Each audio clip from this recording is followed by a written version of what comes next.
none of the airfield was damaged, and some secluded locality of a building or something like that has been damaged.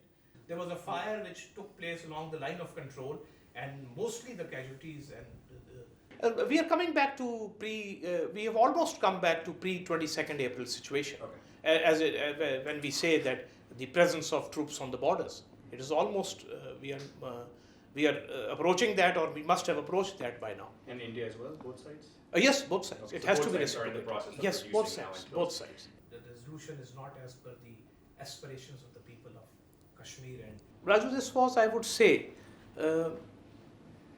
an escalatory war, which has downgraded, or which has lowered the threshold.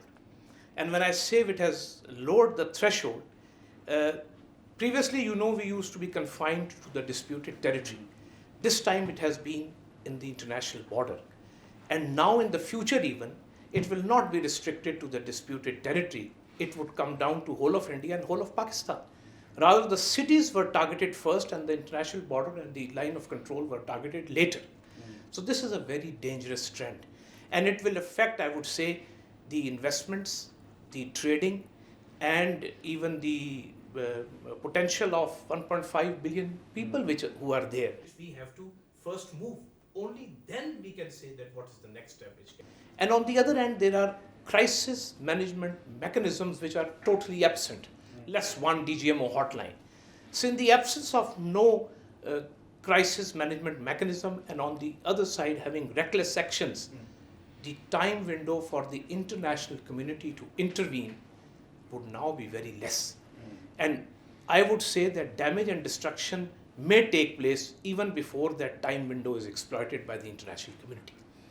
Any strategic miscalculation at any time, because when the crisis is on Pakistan, because we are an agrarian society, this is the first time it has been held in abeyance, and the decision to hold it in abeyance came in the first 24 hours without a shred of evidence.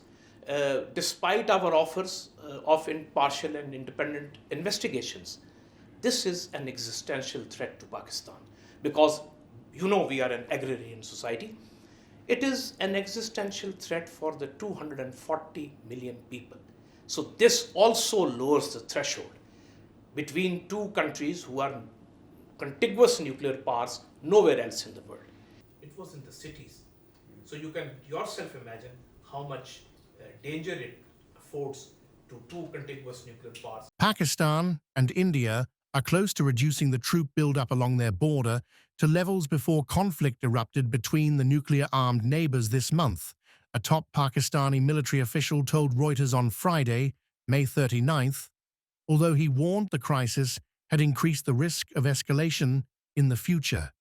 Both sides used fighter jets, missiles, drones, and artillery in 4 days of clashes, their worst fighting in decades, before a ceasefire was announced by US President Donald Trump. The spark for the latest chaos was an April 22nd attack in Indian Kashmir that killed 26 people, most of them tourists. New Delhi blamed the incident on terrorists backed by Pakistan, a charge denied by Islamabad.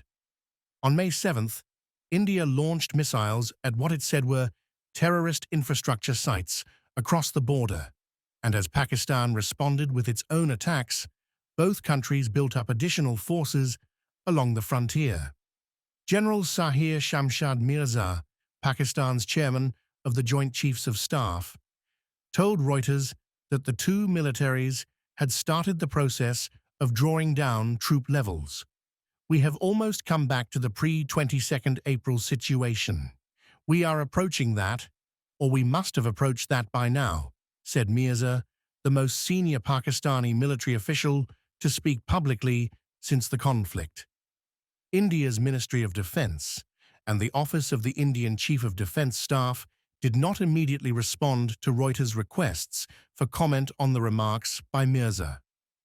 Mirza, who was in Singapore to attend the Shangri-La Dialogue Forum, said, while there was no move towards nuclear weapons during this conflict, it was a dangerous situation. He also said, The risk of escalation in the future had increased since the fighting this time was not limited to the disputed territory of Kashmir, the scenic valley in the Himalayas that both nations claim. The two sides attacked military installations in their mainlands, but neither has acknowledged any serious damage. The two countries have fought 3 major wars, 2 of them over Kashmir, and numerous armed skirmishes since both were born out of British colonial India in 1947. In the future, it will not be restricted to the disputed territory. It would come down to the whole of India and the whole of Pakistan, Mirza said. This is a very dangerous trend. Reuters has reported that the rapid escalation of hostilities ended in part because of behind-the-scenes diplomacy involving the US, India, and Pakistan, and the key role played by Washington in brokering peace.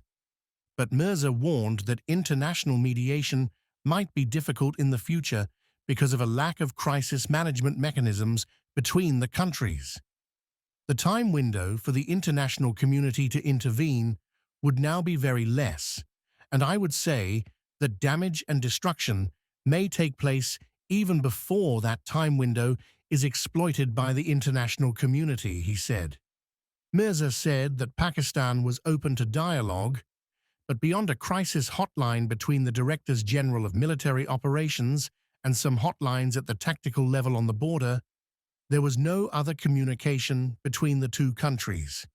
He added there were no back-channel discussions or informal talks to ease tensions. He also said he had no plans to meet General Anil Chauhan, India's Chief of Defence Staff, who is also in Singapore for the Shangri-La Forum.